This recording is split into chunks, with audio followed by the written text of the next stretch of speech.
Hi, I'm Sean Hessinger, and this is Small Biz in 15, the show where we bring you small business success in 15 minutes or less. Please like and subscribe if you enjoy the show.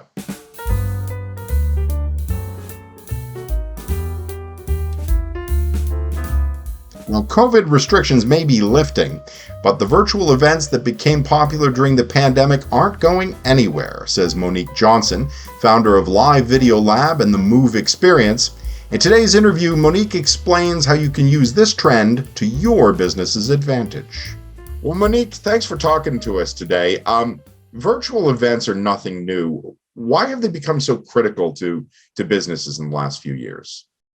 Great question, Sean. Well, one of the biggest things is that the whole world went through this pandemic, right? Back in 2020, when we literally had to shut down. And so as a result of that, as human beings, for one, we do not like change. And number two, we were going crazy having to just stay at home. So what is the first thing that we're going to flock to? We're going to flock to our TVs or our computers or our mobile devices, whatever that may be, whether it's a smartphone or a tablet.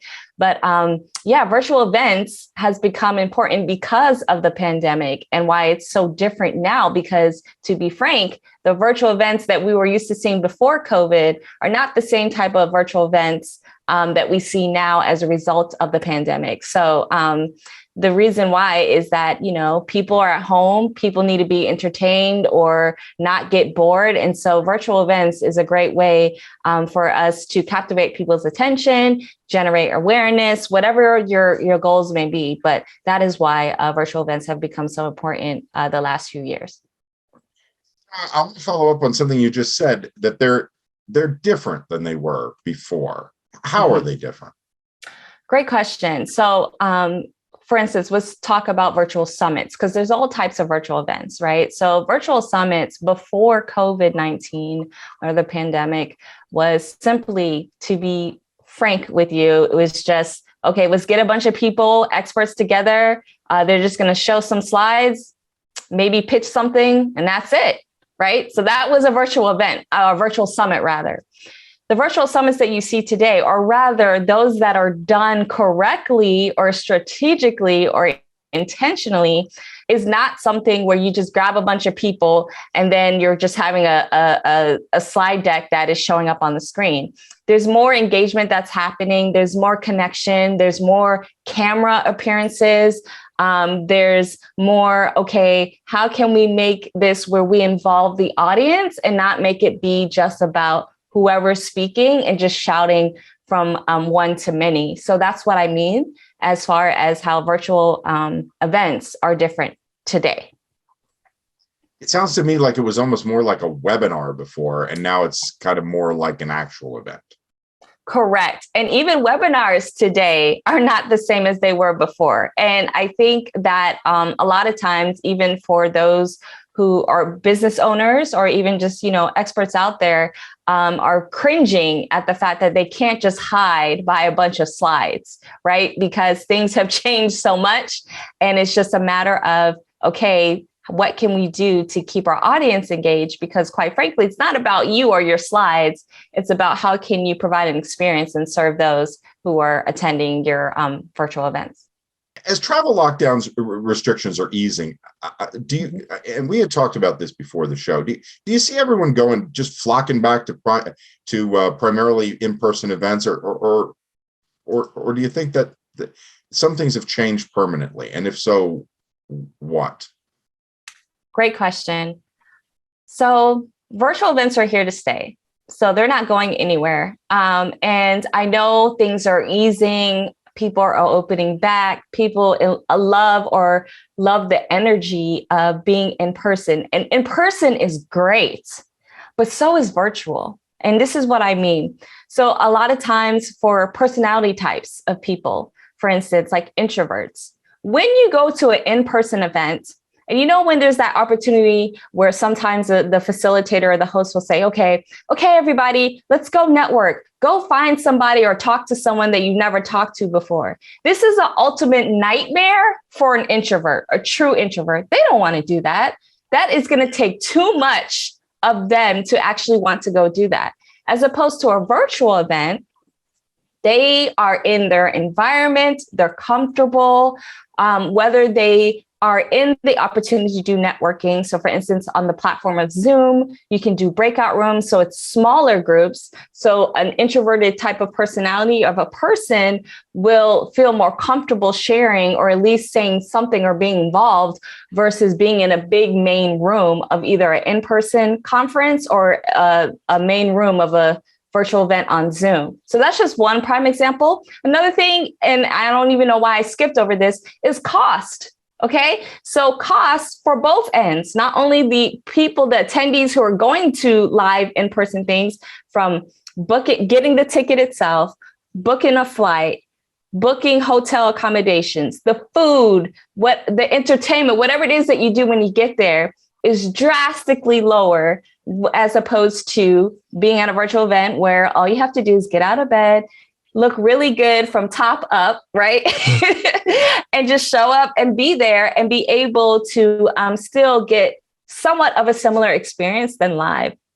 So again, even though I'm a huge proponent of virtual events, I'm not saying that in person is worse, or it's something where, to answer your question directly, where in person is just going to take over. But virtual events can be still part of your strategy or your business model. If anything, what I have seen working with my clients and also colleagues in the online space is this: they use virtual events to get people or strangers who don't know who they are. So that's how they get them in, enroll them into their ecosystem and their colloquialism in the world. And then if they sign up for a program, or because they love you so much, they're like, okay, I want to meet you in person now. So that's why I say virtual events are here to stay. They're not going anywhere. How do you decide? What kind of factors do you think you should take into consideration? Should this be in person or should this be virtual? Great question. That is actually a really good question. So it depends, for one, a couple of factors. Number one, if you've ever done an event before. To me, a virtual event is a great kind of tester or beta test or alpha test, even before you take it to in person. Okay, so number one is determining whether you've done it before.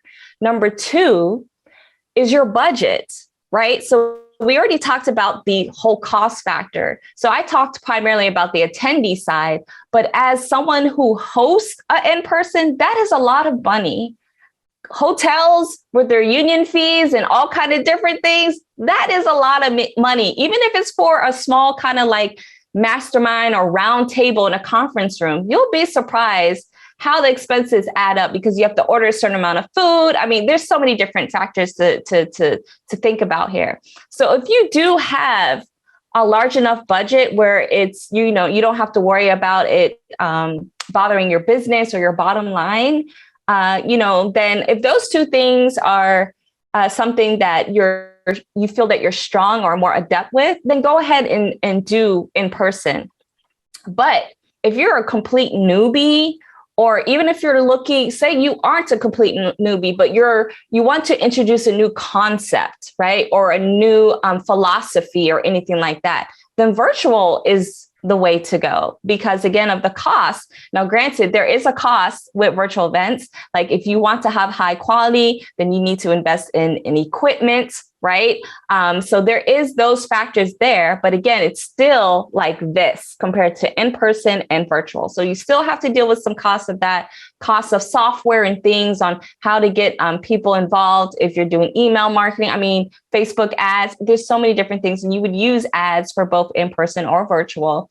But again, with virtual, to me, it's a great kind of level playing field for anyone, no matter where they are in their business or with how they're delivering a specific type of content.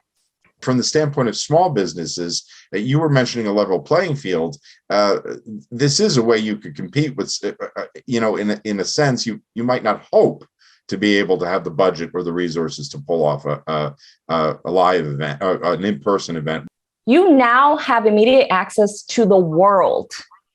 You don't have to worry about this. I'm talking about virtual in this regard. You don't have to worry about whether people can fly in or they don't have maybe the budget to come into the United States, or if you're in a different location, a different country, you don't have to worry about that.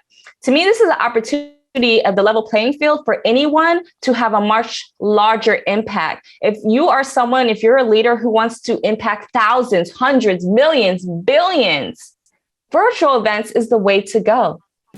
And now it's time for our small biz tip. In 15 seconds or less, use virtual events to give your small business global reach and level the playing field with larger competitors. Thanks again to Monique Johnson, and please like and subscribe if you enjoyed the show. Please leave a comment and let us know what topics you'd like to see in future programs. And for more small business news and tips, join us at smallbiztrends.com.